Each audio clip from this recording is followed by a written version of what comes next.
Saudara, Korps Garda Revolusi Islam Iran mengumumkan gelombang baru peluncuran rudal dari operasi True Promise 4.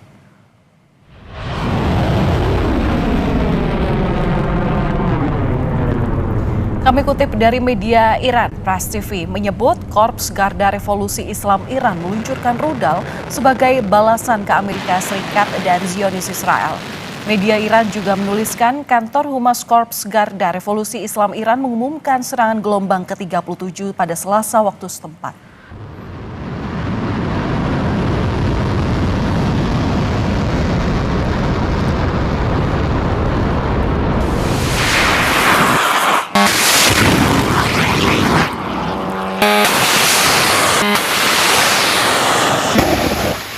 Sementara media Iran lainnya, Irna News Agency melaporkan pabrik pengolahan minyak dan fasilitas penyimpanan bahan bakar milik Israel di Haifa dihantam oleh drone Iran dalam beberapa jam terakhir.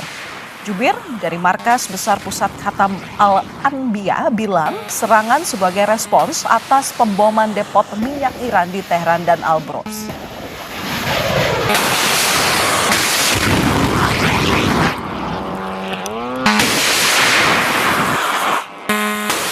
مردان نیروی هوایی ارتش جمهوری اسلامی ایران در پاسخ به تهاجم علیه انبارهای نفت با پهپادهای انهدامی، پالایشگاه نفت، گاز و مخازن سوخت رژیم صهیونیستی در حیفا را مورد هجوم قرار دادند. Ribuan pelayat menghadiri pemakaman para pejabat Iran yang tewas dalam serangan Amerika Serikat Israel.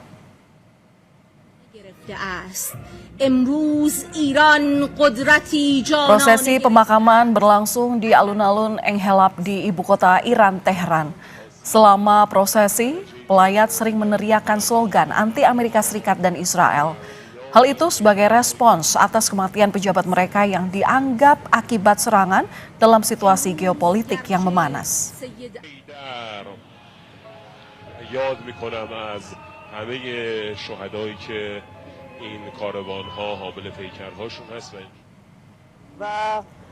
Sementara itu, puing-puing berserakan di dekat lapangan Resalat Tehran, Iran akibat serangan udara Israel pada Selasa waktu setempat. Organisasi kemanusiaan Bulan Sabit Merah menyebut setidaknya 6 orang tewas akibat serangan ini.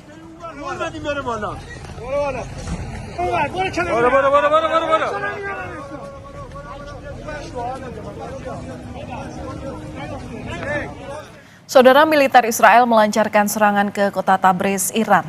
Serangan ini diklaim menargetkan pusat komando utama Iran.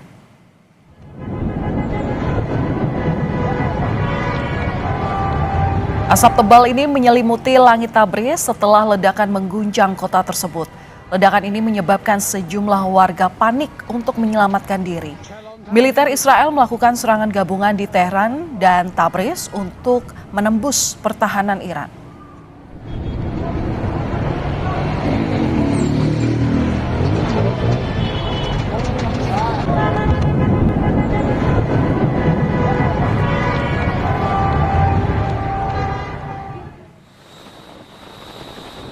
Militer Amerika Serikat kembali merilis video peluncuran misil dari kapal perusak USS Frank Patterson Jr. saat sedang berlayar di Laut Arab. Sebelumnya, Presiden Amerika Serikat Donald Trump mengancam akan meningkatkan perang dengan Iran jika negara tersebut memblokir pengiriman minyak dari Timur Tengah.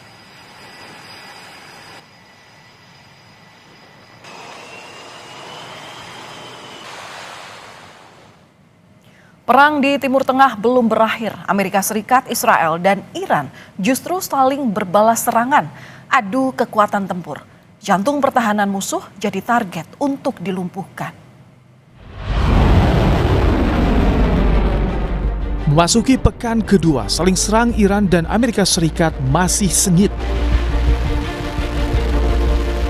Kedua pihak yang berkonflik saling berbalas serangan, menargetkan jantung pertahanan musuh.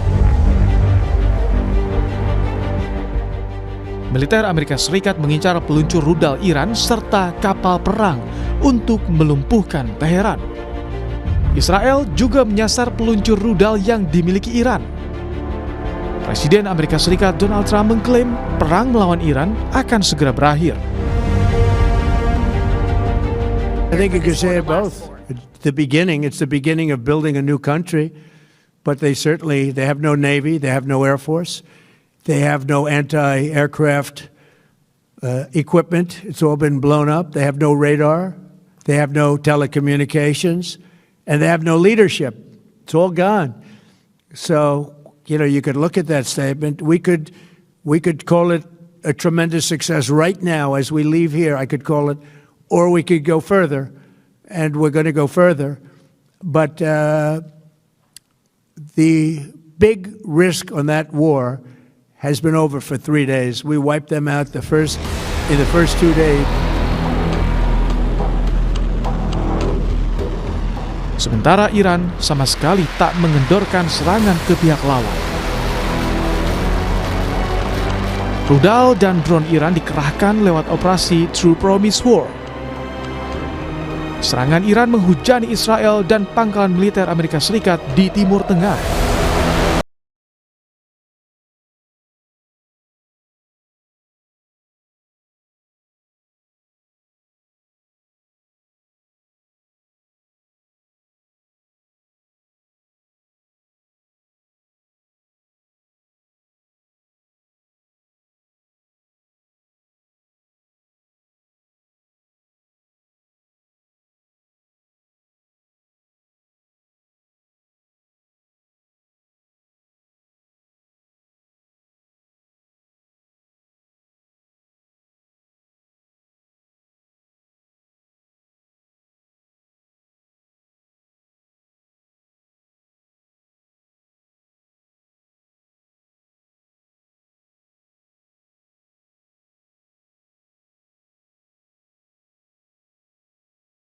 Ghost Unmanned Combat Attack System ini adalah senjata terbaru AS dalam serangan ke Iran.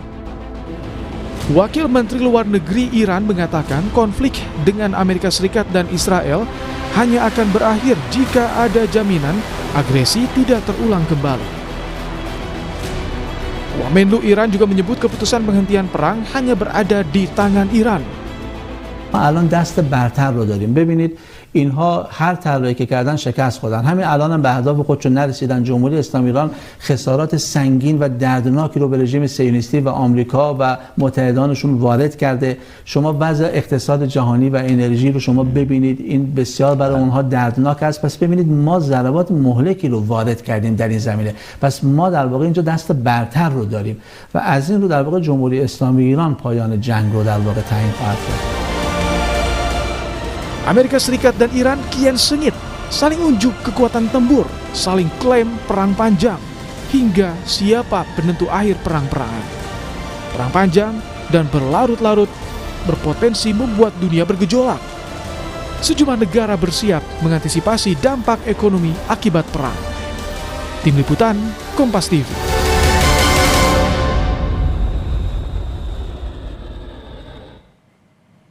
Dan saudara membahas soal peta kekuatan perang Timur Tengah antara Amerika Serikat, Israel, dan Iran. Kita sudah bersama dengan pengamat militer yang juga merupakan Kepala Center for Intermestic and Diplomatic Engagement, Anton Ali Abbas. Selamat malam, Mas Anton. Selamat malam, Mbak Valen. Ya, semoga kabar baik untuk Anda. Mas Anton, ini kan intensitas pertempuran masih tinggi padahal sudah berlangsung selama 2 pekan. Bagaimana Anda melihat kapasitas Iran, Amerika Serikat, dan Israel dalam pertahanannya untuk bertahan? Pertama, kalau kita lihat ya dalam model peperangan kali ini itu kan namanya peperangan asimetris ya. Dengan kata lain bahwa kekuatan militer sebenarnya dari para pihak yang bertikai itu tidak imbang. Jadi yang besar adalah Iran dan Israel berserta sekutu, yang kecil adalah Iran dalam hal ini. Itu satu. Kedua, karena peperangan asimetris, maka kemudian indikator menang atau kalah itu yang berbeda-beda gitu. Jadi kalau misalnya dari pihak dari dari Amerika Serikat misalnya tadi Pak Donald Trump sudah jelas mengatakan bahwa mereka sudah berhasil untuk melakukan wipe out, lalu juga kemudian mereka sudah berhasil untuk menghilangkan kekuatan militernya dan lain-lain. Itu kenyataannya kan enggak. Satu, kenapa saya bilang itu enggak? Yang pertama adalah mereka jelas kekuatan militer dari Iran itu tidak mati. Gitu. Iran masih sampai hari ini itu masih melakukan perlawanan. Itu satu. Kedua, apakah kemudian perlawanan berakhir ketika Imam Besar Khomeini itu meninggal? Jawabannya tidak. Justru mereka itu menyiapkan penggantinya, yang namanya Mujtaba. Yang jelas perlawanan hari ini itu nggak berakhir. Nah, yang ketiga bagi saya sampai kapan ini kemudian perangnya ini bisa berlangsung, ini yang kemudian masih menjadi tanda tanya. Kenapa? Karena banyak pihak ini cenderung tidak mampu untuk memprediksi apa yang sampai kapan perang ini akan berakhir. Kenapa? Karena kemudian dari tekanan-tekanan yang muncul gitu ya, itu masih berlangsung sampai sekarang. Itu sih Mbak Valen. Ya, tapi kalau melihat dari proses peperangan yang terjadi, jika hari pertama itu serangan, hari kedua balasan, sekarang itu masuk di tahapan apa sih, Mas Anton? Nah, kalau misalnya cerita tentang operasi militer, itu ada namanya rencana kampanye militer. Rencana kampanye militer tentu itu dimiliki oleh yang melakukan serangan ya. Jadi yang melakukan serangan dalam hal ini adalah Amerika Serikat. Yang namanya rekam itu pasti biasanya ada fase-fasenya. Nah, fase-fasenya itu memang durasinya tergantung. Dia tidak mengikuti berapa hari, berapa minggu misalnya. Itu yang kita tidak tahu gitu ya. Jadi karena itu dimiliki oleh Amerika Serikat gitu. Tapi sejauh ini kita masih melihat bahwa satu, intensi saling balas itu masih berlangsung. Dengan kata lain, ini peperangan masih dalam intensitas tinggi. Walaupun misalnya Menhan Hegseth ya, Menteri Peperangan Hegseth misalnya, Pete Hegseth bilang bahwa ini kekuatan misalnya Iran sudah 90% kalah atau drone 80% kalah. Bagi saya itu juga seakan-akan jadi misleading. Kenapa? Apa yang menjadi indikatornya indikatornya bahwa kekuatan itu sudah berakhir. Tapi sorry Mas Anton, kalau perang ini terus berlarut-larut, siapa yang bertahan lebih lama? Nah, ketika kita bicara tentang peperangan asimetris, tadi yang saya bilang bahwa strategic objektifnya dari para pihak yang bertiga itu berbeda-beda, gitu ya. Kalau misalnya dari Amerika, bagaimana dia bisa melumpuhkan secara efektif Iran, tidak bisa melakukan perlawanan.